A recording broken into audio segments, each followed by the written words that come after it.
I had my near-death experience at such a young age, at just the age of 3 years old, and I have full recollection of it.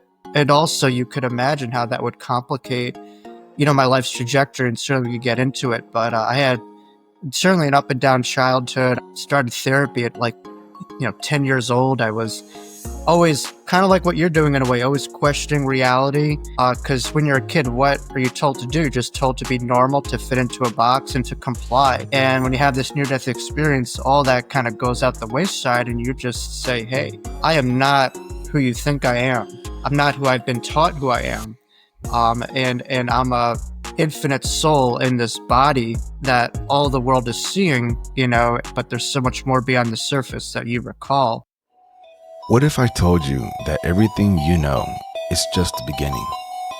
Beyond the veil of the ordinary lies a realm of hidden knowledge, ancient wisdom, and untapped potential.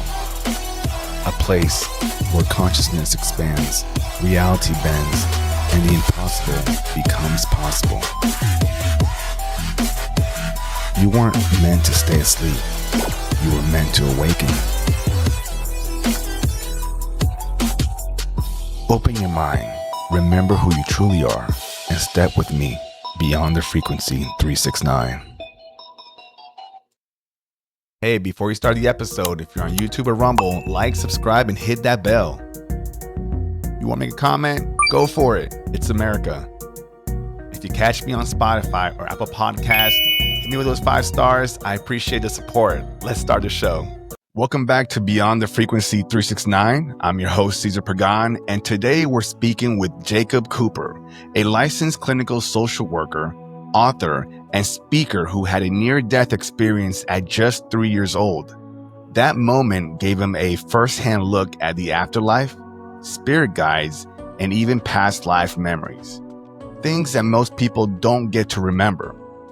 Now he's here to share what he saw, what he learned, and how it all connects to who we really are. You already know on this show, we challenge the way we see reality. So let's push past the ordinary and go beyond the frequency with Jacob Cooper. Jacob, how are you today, bud? Caesar, an honor to be on your program, Beyond the Frequency. Been listening to some of your podcasts and absolutely love the work that you do. So thank you for having me on. Awesome. Again, I am sitting in gratitude because anytime that any of my guests sit with me, they're gifting me their time and their energy. So I'm always grateful for that. You could be anywhere else, right? So again, thank you so much. No place I'd rather be.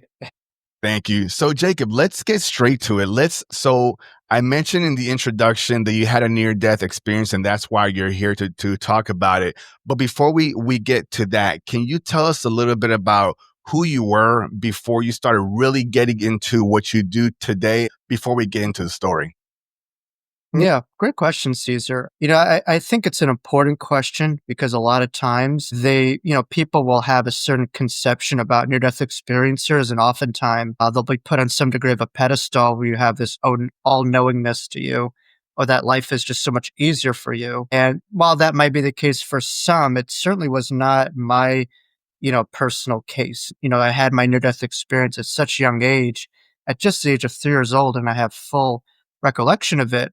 And also, you could imagine how that would complicate, my life's trajectory, and certainly we could get into it. But I had certainly an up and down childhood. I started therapy at 10 years old. I was always kind of like what you're doing in a way, always questioning reality. Because when you're a kid, what are you told to do? You're just told to be normal, to fit into a box, and to comply.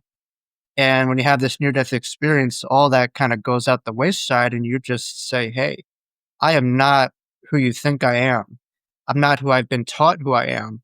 And I'm a infinite soul in this body that all the world is seeing, but there's so much more beyond the surface that you recall. And so there was certainly a lot of defiance, a lot of questioning, and, a lot of, difficulty, anxiety, traumatic symptoms that I was having from my near-death experience. So, yeah, it's not all, chocolates and roses, whatever, the saying is. It was not, but I'm grateful for what I had, and it made me the man that I am for certain. But it was a up and down journey and definitely feeling very disenfranchised and alone, and confused with myself and how I fit into the world that just felt so much different than I was. Yeah, I can only imagine Jacob being, such a young age, 3, 5, 6 years old, anything under 10 years old, having such a profound experience, and then not even able to have the tool set Yeah. to dissect any of that. So talk to us about how after you had your experience, how who helped you? Like how were you able to just dissect, oh, this is what this meant? Or maybe something happened like 10 years later where you went back to, oh, that's what that was. Talk to us about how that all worked out for you if you can. Yes, it's some beautiful golden questions here. I love it. I think, I work in the mental health field, and what's helpful, if we could say, if you could frame it, you could tame it in a way. If you could name it, you could tame it in a way. And so I had this experience that didn't change, but I was able to be provided with certain books that were given to me by family members of mine, as well as God, like a godmother of mine who gave me this book that changed my life forever. And the book was called "Embraced by the Light" by an author by the name of Betty Eadie, who was one of the first big platform near death experiencers to come out. On daytime television, she was on, I believe, the Oprah Winfrey Show in the '90s. But she wrote this big New York Times best-selling book. And reading Betty's book, I'm like, holy blink, I don't know if I could curse on this, but You I can. You yeah, can. Yeah. Free. Yeah.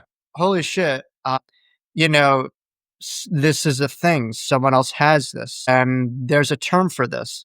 And so all that allowed me to embrace what I had and to feel a lot less lonely with what I had. And I think, the biggest cause of suffering is feeling alone or disenfranchised and unrelatable to other people, whether you're going through, loss and grief, depression, and whatever that is. We need camaraderie. We need to find others we need to find a reflection of ourselves and other people. And I didn't yet have that, and that opened me up to this whole world of so many experiencers. Now we're talking around 5 to 10% of the population, even maybe more with advancements in medicine, that are transpiring. So I'm so grateful for being able to be graced by that book and to really have a diagnosis really made by my good friend Dr. Raymond Moody in the mid 70s when he, coined the term near death experience. I love that. And thanks for sharing that, Jacob. And yeah, like you said earlier when we started the show, you get put on, on this pedestal of like, oh, he had a near death experience. He must know all the answers. And sometimes people even make up things about you. Like he should know this, or he should look like this. He should be dressed like some cloaked, guy, whatever the case is. But I mean, you're a normal guy. You had an experience, and you found a way to work through it, and then you also now apply that knowledge into your day-to-day now, so can you tell us a little bit about and again, we're going to get to the story, folks, but I just kind of want to set this up here. Can you tell us a little bit about what things are you applying in your day-to-day from your experience? How about that? Gosh, so much. I mean, that's a task at hand. I think in any walk of life, what you walked into was not your fault, but what you walk out of it becomes the task at hand and the work. And so that's really been going on. I'm turning 35 in around a month from today. So around 33 years ago when I had my near-death experience, testing out my math skills, that's been the real test at hand. I think there's been so many different lessons. And as the days go on, I just pick up new insights from my near-death experience that didn't necessarily change the narrative, but it allows me to really understand the deeper meaning behind what happened and the essence. So in life, there's a karma, there's a dharma. The karma is a story, the dharma is the meaning. And right now, it's about the dharma. That's the real, work at hand. And to answer the question specifically, I think for myself, what I'm able to apply. And the first things, first is to remember that we don't die, that we're eternal, we go on. And myself and so many other near death experience are the living embodiment of that. The second is we have a body, but we're not a body. We have a name, but we're not just this name. And so that dichotomy between the egoic sense of yourself as well as the soul. And I think that's a real big dichotomy that so many have a hard time getting over. And I think we're here to really transcend the ego.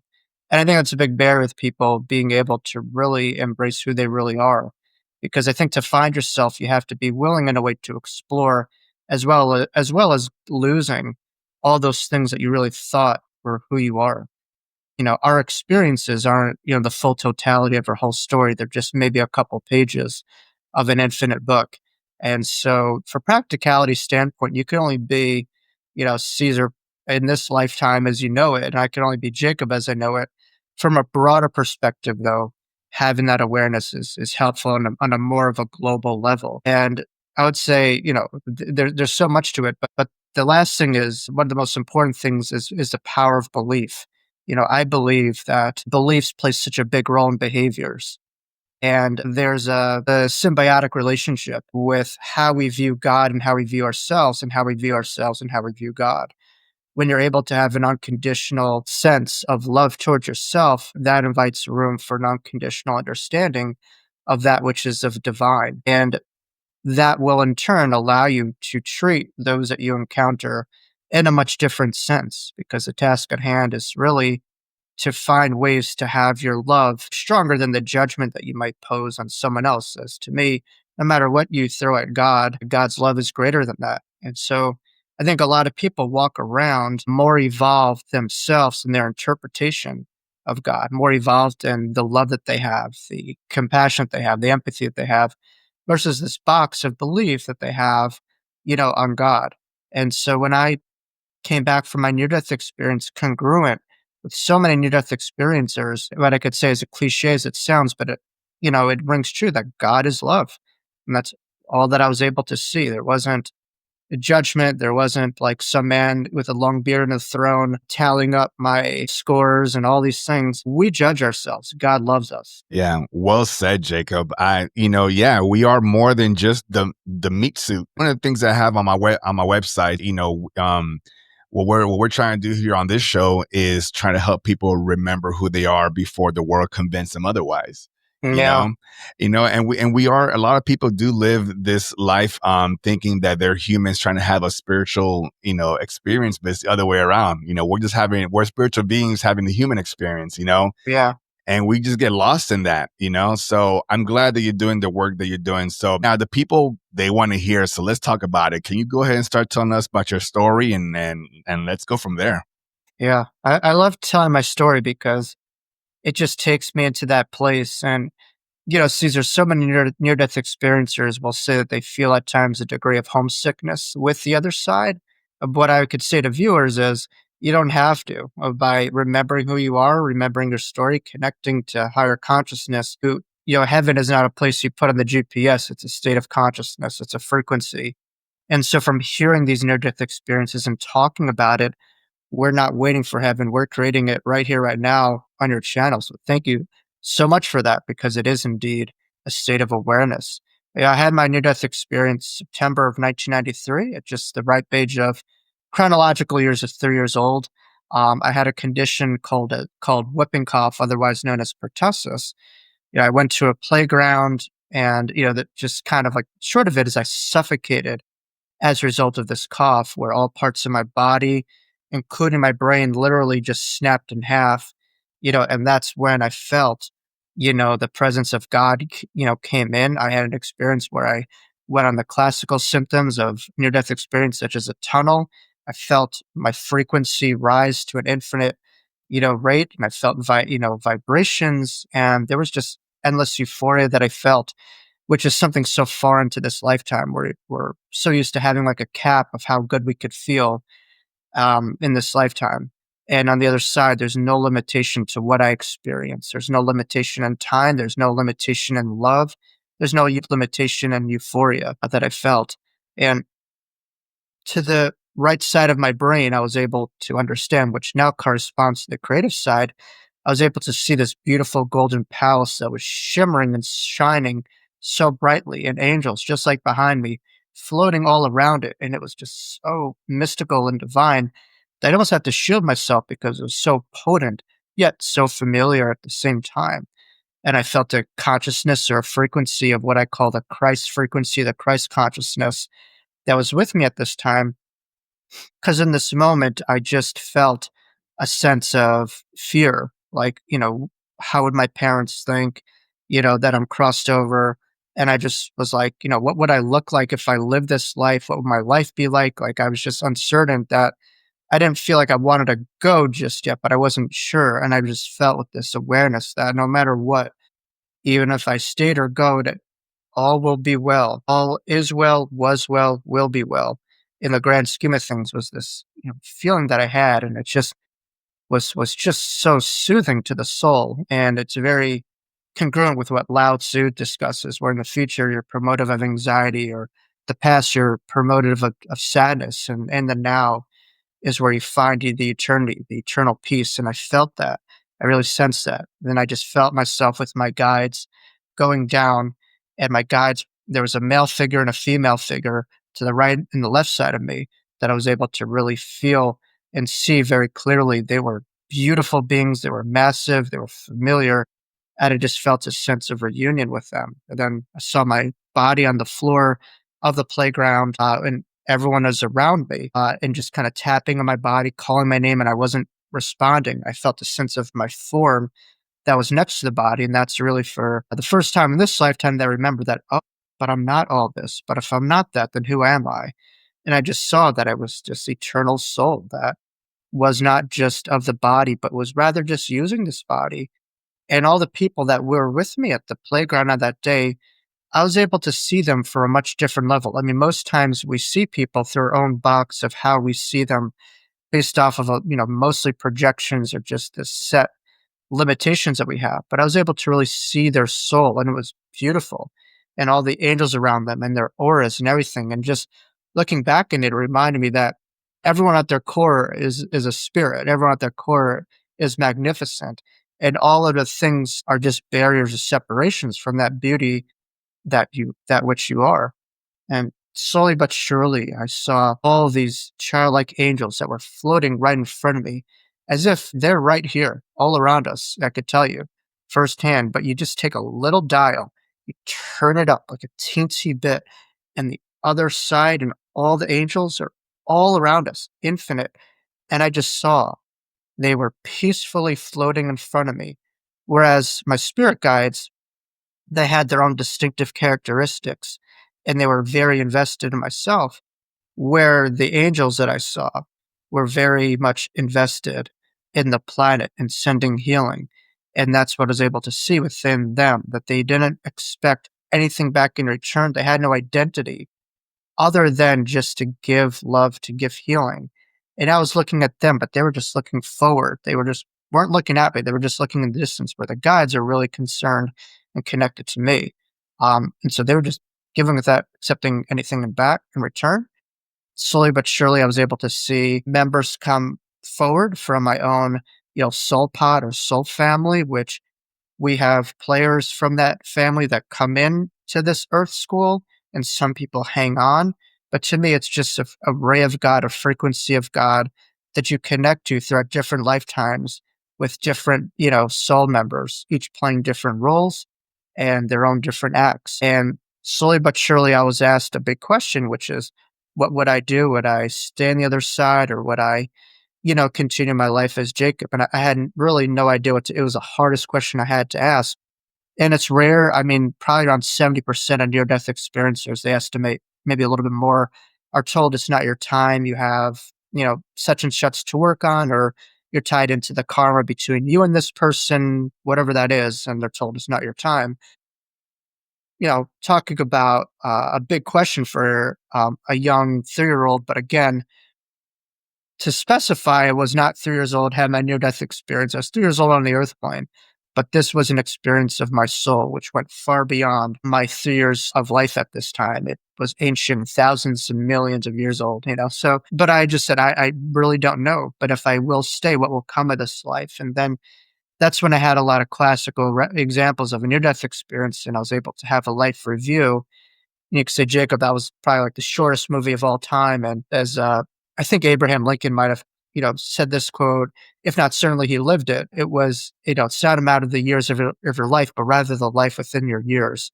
And I was able to see the perspective of my life through the eyes of another that didn't just include this lifetime, but also spanned to different past lives, which I know some people have a hard time with because if it's all in the moment, how could you say something is past? But just for practicality standpoint, without having our heads explode, I'll use that term.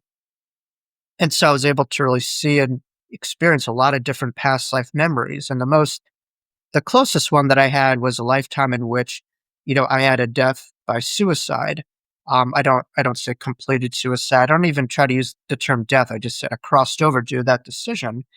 It's inspired me to do the work that I do, which is working in the mental health field and trying to reduce harm reduction as much as possible and to promote safety and, making better choices so that we could go through some of those periods. To specify, not all suicide is mental health related. It could be physical. It could be something related to maybe sexual abuse, physical abuse, and childhood stuff. So it's not a one size fit all type thing, nor is it a sign of weakness, nor is it a crime. In many ways, we just don't understand the amount of pain that it takes day to day to live with what people have to deal with, when it comes to that decision. And they usually are not trying to end their life. They're trying to end the pain that is too much for them to handle. It's like holding onto weights and there's just too much, it's just too much to handle and walk through. But at this time, I just saw the clear message that I have for anyone who might be struggling within this is the relationship of my near-death experience that I had in that last lifetime. You see, my near-death experience, I completely suffocated, which I do think was a big gift of recollection because it was traumatic. When something is traumatic, oftentimes you're able to have full recollection or the opposite, disassociation. But I full suffocated and I just thought, oh my God, this is it. And I tried to struggle against what was. And then once I was able to surrender to this breath of eternity was when I really crossed over. And so I think with anyone who's struggling, it's to stop, the fighting against it and to really surrender to your inner power and the power around you. So I do believe what's inside of you is around you is infinitely greater than the challenges inside of you. And I think so many people get burnt down this life because they're not connected to their own inner power and they don't really remember who they are, and how much strength they have deep within if they really tap into those resources properly. And with that, I was able to see premonitions of my life speaking in front of a lot of people, helping people. And I said, wow, as beautiful as the other side is, the ability to be the God embodiment, which is to me to give life over, to be of service to another, was something that I just couldn't turn down. And with that agreement, everything started to dissipate. And then I'm like, holy crap, what did I just do? It's not going to work out. Like, this is not going to be worth it. I want to stay here. I was like clinging. And the guides told me it will all work out. Just trust your thoughts. Your thoughts are really, when they're in alignment with the high frequency, they lead to your life's path and your blueprint, just to trust in a higher intelligence more than the fears. And with that, I woke up, rushed to the hospital by an ambulance, and woke up in a hospital bed, and the rest is kind of history. Wow, I'm processing. That's amazing. I love all that. So let's break down a couple of those things. So you mentioned that I love how you mentioned that we turned the dial just a tad bit, everything would be unveiled, right? I mean, angels, spirits, whatever is out here on the next frequency. Are you now able to tune into those frequencies now? At times, definitely we all are. We just don't notice it. You know, Here's an example that I give. When people go to sleep, your creative side and your dreams come out so quickly. It's not like because you have a salt lamp at night and you have like a night light at night and it's dark out that creativity comes in. It's because really, it has to do with the brain and your brain's capacity to just relax and to open itself up to those deeper brainwave states. And when the brain is open, the higher mind allows itself to come in. And so for myself, having my brain totally snap in half due to the deprivation of oxygen, it put me on a quest to really understand the brain and to understand how the brain is not a producer of life, but rather just a filter of it. And so what you want is a clear filter in this life so that you could live an aligned life. Brain health is spiritual health, as is mental health. And when you're able to really take good care of your brain and you're able to practice things such as meditation, exercise, walking, eating clean, staying off of, alcohol, caffeine, cigarettes, sugars. I know that's a lot to ask for, but your future self will thank you because your brain will be so much more open as what it was intended to just be a filter between the two worlds, kind of like a solar panel in a home where you could be renewable. And so that's what I'll say is when I do meditate and I get myself in those deeper brainwave states, that's when things tend to come in. But, I'm no different than anyone else. When I'm typing away a million miles an hour, it's pretty hard to hear, the other side. So again, a lot of it has to do with frequency. And when you're actually able to lower your brainwave frequency, your spiritual frequency increases. And so when you lower your brainwave frequency, it slows down. That's when your spiritual frequency speeds up. That Jacob, how would one lower their frequency in their Yeah. in their brain? Meditate is the quickest answer that I could have. And I know people just despise that word and it's become such a buzzword. But whatever you want to call it quiet time, moments with the sacred, listening to God, prayers, talking to God, meditation, listening to God, whatever that is. If you want to call England, Great Britain, UK, whatever it is, it's the same kind of thing. But what meditation does is it really slows down your brainwaves because right now, most people are in what's called beta brainwaves, which is kind of like you think of a beta, you think of a beta male or a beta, like not like ideal, but you're very much rushed and moving around, stuff like that, and are a little bit scattered. And then you get into what's called the alpha brainwave, which is kind of like that cool California surfer vibe, and you feel very relaxed, like you're in San Diego on the beach somewhere or in Maui somewhere. And then you could even get into even deeper, which is like the brainwave frequency of monks, which is like the theta waves. And then when you sleep, you get into delta waves. So there's different sound frequencies that you could all, research. I have someone that I know of who specifically I highly recommend. She's a partner of a gentleman named Eben Alexander, Dr. Eben Alexander, who had a near-death experience. And Dr. Eben Alexander was also drawn to understanding different sound frequencies and their correspondence on the brain's frequencies. And his partner, his name is Karen Newell, and again, I'm not trying to promote here, but I do promote wellness and self-care. But she has all these types of music and CDs, as does my colleague and friend. His name is Stephen Halpern, but there's tons. You just go on YouTube and you type in like, brainwave frequencies, and there's different measurable hertzes that they have to get your brain into different frequencies. So sound has a big role.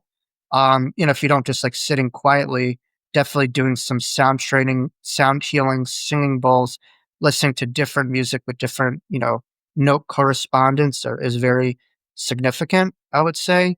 And if you're more active, I would say trying to just do something that's called brainwave vibration, which, if you have a neck injury or any other issues, I wouldn't recommend, but it's just, kind of like a snow globe where it's like sometimes we get a little bit stuck within our emotions and our thoughts. What we do need to do is a reset. So you just shake your head side to side a little bit, close your eyes, even practice this just for like a minute or two. And then once you come to a stop, you start to feel your brain softening up and your brain waves, you could actually feel them slowing down. And what you want to do is your brain to feel very soft, not very tight. You want it to feel very loose. What you really want to do is take like a wet towel and wring it out with all that stress and tension that you hold in the brain for the brain to be a lot more open. And the brain and mind are like a parachute. Once it's open, then it could work. Then it could really expand. Those are just some tips and tools. EFT is another one. Just take your fingertips, tapping those acupressure meridian points or those tight points. And again, EFT, emotional freedom technique, highly recommend it. Really helps to really move a lot of that stagnant energy within your body and your brain away. It's easy, it's productive, and a lot of people live in a microwavable society where things have to be quick and, quick kind of things.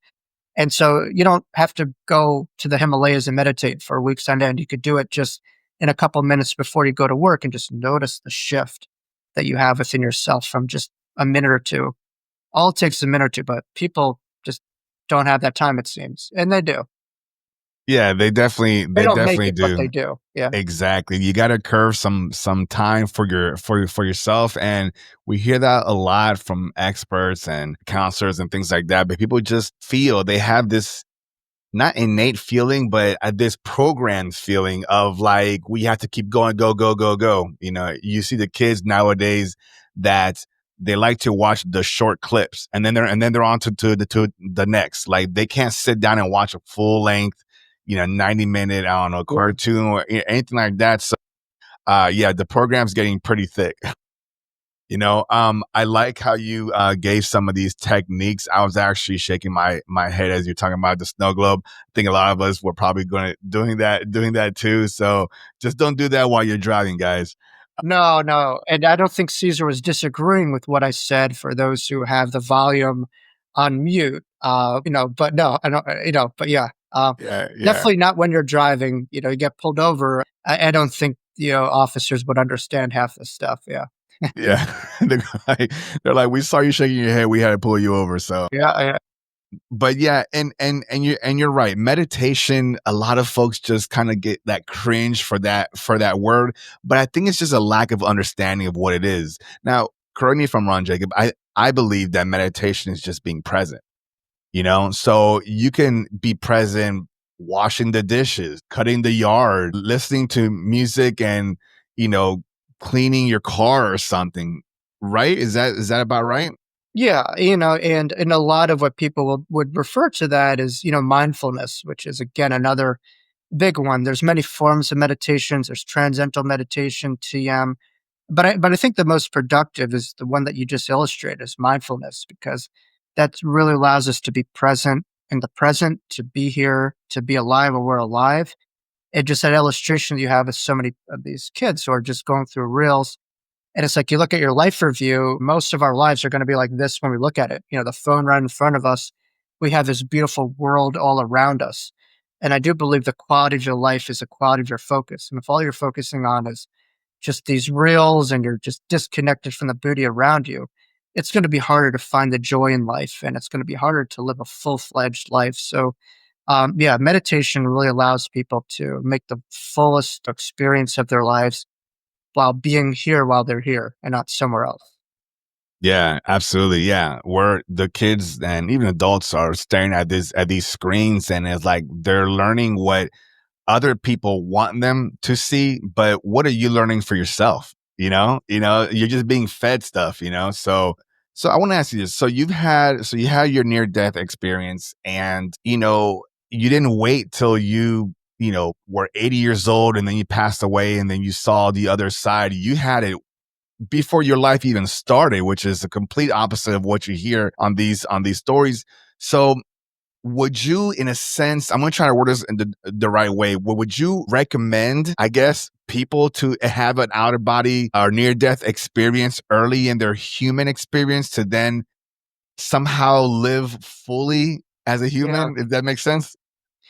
Well, first of all, to legally protect myself, I would just say, don't have self-induced near-death experience, but to morally and ethically align with what I believe in, you don't need to die to get to heaven either. You don't need to have a near-death experience to see these things. There's certainly a lot of courses of trainings, as terms to how to have induced out-of-body experiences, but you don't need to have the body to die or to go for yourself to remember eternity or to see that. And I think really learning how to get quiet, learning how to get out of your own way allows you to open up more.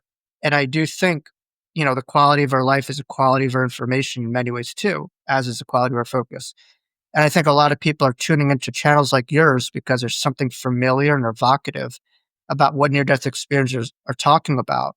And so I think we come here to make it easier for other people, a sacrifice that we want to take so that other people are really able to remember who they are without needing to go through all that we went through.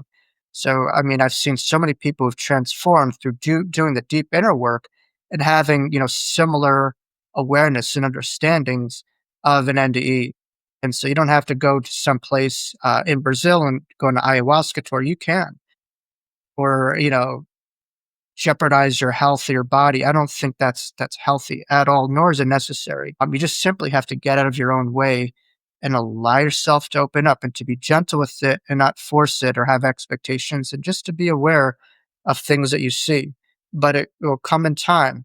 And so it's like, I always give this example. It's like what leads to any type of results is consistency, right? You look at rocks by an ocean. It's not the water itself that causes the rocks to change in formation. It's that the consistent wave of the waves hitting the rocks that leads to it. And so the same thing with any transition, um, any growth in life or any transformation in life is consistent practice and find something that sticks with you. And then eventually you start to find the shift. But again, you have to really be able to be open, to be exploratory, to be playful for yourself to find new ground. And it's like, physically, I like to tangibilize things because that makes things a lot easier. But how was the world seen as, you know, as round rather than flat? It was from a degree of daring explorers and who were able to challenge what, like kind of like a you doing, this box of reality that they held true. And so I think for people to really explore and to find new grounds, they have to be willing to be vulnerable, to look at things a little bit differently, to look at life through curiosity. And I think being like a child again keeps us in alignment with finding new things. Because you look at kids, they don't need much to be happy. They find creative ways to enjoy their life because they're very much aligned. But as adults, we're very disaligned. And so a lot of people, and so it's almost like we have to fill these voids with all these things. And it just becomes so much to fill just these massive voids. So again, be more playful, creative, being light. I think allows people to open up to this stuff. So no, you take care of your body. That's really how you'll find more of the spirit stuff. It's not by compromising it. Yeah, absolutely. And you're right. Kids are more aligned. I mean, I used to love those shows that where they would have kids on a panel and the adults would ask them like these like adult questions like to, how to save the environment, things like that. And these kids would just have these like just honest answers, so simple. The knowledge behind them. And yeah, now that I think about it, I think they are more connected to their higher selves and things like that. And then as they get older, we tell them, that's silly and, start focusing on college and focus on this and blah, blah, blah. Jacob, I want to ask you because you mentioned home. So I want to ask you, it's a two-part question. Why do you refer to it as home? And then two, if home is so great, it's so unconditional, why would one like yourself and others come back to this? Yeah. It's a great question. And I think we're all, sparks of the divine. If you look at God, you could ask God, why did you, create life? You It was fine. Why did you create it? And I think in a way, when you are a light, you crave the opposite. You crave the polarity as darkness to spread that light everywhere and to all the cracks. And I think that's why we're all here. We come to this earth as a light into the darkness around us and to elevate our surroundings. I think that's a big piece. It's like, what difference are you making, being kind of like a leaf in the water? We're here to generate a current to make a difference. And that's the drive of the soul, is to elevate our surroundings, to be our brothers and sisters keeper. And the light isn't just something that is there for us to hold on to. That's something for us to spread. And so I think in a way, the greatest thing that someone could say about anyone, I believe, when they pass on, is this person, as simply as it is, made this world a better place. And we sometimes don't recognize, just by being who we are and the small things, how much of an essential difference we're making in the greater cosmos of life, and how each person has a unique contribution to elevating the surroundings and an essential piece in making this work. I would say that. And home is, yes, I call it the other side, but it's not something you have to wait for. When you're connected, you're in the now, you're home. And so that's really the other side, is something that we never leave, something we always have deep within. We can have deep within on our journeys. So it's like you could take the person out of that place, but you can't take that place out of that person in a way. So as long as you're connected and remembering who you are, you'll always be at home. And the thing is to have people to come back to home and to invite people in your home so that they feel more comfortable being in their own. I love that. I resonate with all of that. And yeah, just the mindset that, you know, for to know that this is just a quick blip on the radar, so to speak. So enjoy it while you're here, because you'll go back into remembrance and remember who you truly are. And you're like, oh yeah, like I remember why I came here. I came here to do something, whatever the case is. It was great. I did it. Now moving on to the next thing, I can only imagine there is infinite amounts of experiences outside of this one. This is unique, but I can only imagine there's so much stuff. So yeah, everybody just enjoy this experience. Don't take it too seriously. Every now and then have that child mind, just go explore, take a break. If you've been working for a year straight without taking a break from your job, take a week off, go do something, So, all right, Jacob, as we get close here to wrapping of the show, I also do want to respect your time. I'm going to ask you a couple of questions, and let's see what you say with them. Okay. First question is this: beyond all the knowledge and experiences that you've gained thus far, what still leaves you in awe or makes you question everything? So it makes me question everything. It's a great question. I have to sit with that. What makes me question everything? How much people could forget who they are? How forgetful people can be? It makes me question things. And not my experience, but question. I don't have questions for God. I have more so questions for humanity. Interesting. I have never heard that one before. You have more questions for humanity than you do for God. I love that. I mean, that's a great segue into my next question. What is your definition of God? God is love. God is not a set in stone interpretation. It's a symbiotic relationship. And as you evolve and grow more, you're able to see more. It's kind of like being on the first floor of an apartment. That's where your consciousness is, and that's what you can see. And as through lifetimes, as we evolve more and we grow more, we're able to have more understanding and more of a connection to what we are. Unconditional, eternal love. It loves us for our own being, not our own doing. I think for those that may be thinking this question, I'll ask for them. Based off of your experiences then and now and moving forward, do you consider yourself religious or spiritual?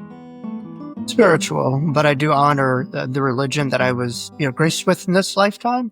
It is a part of my story in this lifetime, and I honor, all those that came before me. But I think within any religion, you could find kernels of truth and kernels of spirituality. The key is, I think right now, is to find nuance and something that is able to fit in your life. And I do believe you could have both, working kind of like a hybrid car, but it starts with a spiritual foundation. And I believe the religious part should be more the secondary or tertiary part of your path. That. Now, you may have already answered this question when I asked you about your definition of God. You mentioned that God's love. So if I ask you what is love, is your answer going to be God? Pretty much. Yeah, but I would say unconditional love. There's obviously Greek agape and eros and all those kind of levels of God. And so God is eternal, unconditional love, far beyond our possible comprehension. Appreciate that. And if we were to take a trip back down to when you were 3 years old, before your accident, before your experience, what would you tell little Jacob at that time? It's all going to be all right. Don't sweat it. This isn't really about you. This is about all the people that you can help from this experience. Life isn't about you. It's about the ripple effect. So you're going through this to help out other people as a child of God, as someone who has agreed to make this world a better place. This is more than just about yourself. And for those that don't know who you are already and are listening or viewing this episode, where can they find you? What books may you have out there, websites, things like that? Yeah, so people could find me on my website at jacoblcooper.com. That's jacoblcooper.com. I also have a YouTube channel called The Wisdom Jacob's Ladder. You can find me on Instagram, Facebook. I try to have daily inspiring posts. Jacob Cooper LCSW on both Facebook and Instagram. And I am a 2-time author. So I have my first book here, Life After Breath, and my second book here, The Wisdom of Jacob's Ladder. Both came out, a couple years ago.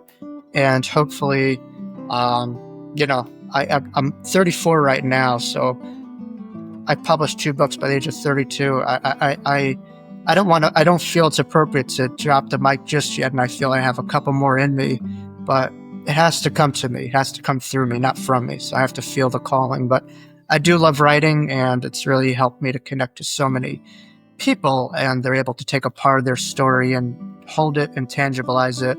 Or if you're not into that, it's into Kindle as well as audio as well. And you can find that on Amazon usually. Yeah, I love that. And congrats on both of your books. Thank you. I'll definitely grab that information and drop it into the description below for folks to be able to just easily click on it and find it. Jacob, it was a pleasure. It was an honor. I'm so thankful for you just sharing your story. I'm glad that I know that you help people with some of their problems and have them kind of go back to their memories and things like that. But I hope this podcast, even for these few minutes, allowed you to kind of step back a little bit and remember some of these cool things that you've learned and seen from your experience, man. It was a gift. Thank you for all these wonderful questions and insights and all the great work that you do. And hopefully someone out there listening, this could really be what they needed to hear. That always brings me joy. So thank you for the work that you do, and, keep on coming. Thank you. Keep on moving. Yeah. Thanks, Jacob. And is there any last thing you want to a message to everybody before we go? What I would just say to viewers is really simple. You are an infinite spiritual being having a human experience. Remembering who you are is essential. Remember who you are, and you're able to live like that. You don't have to wait till you die to really have enlightenment or awareness. You could have it right here in the now by just asking, being curious, being open, and really start to live your truth and live a courageous life in alignment with who you are in your inner truth. I'll leave it there.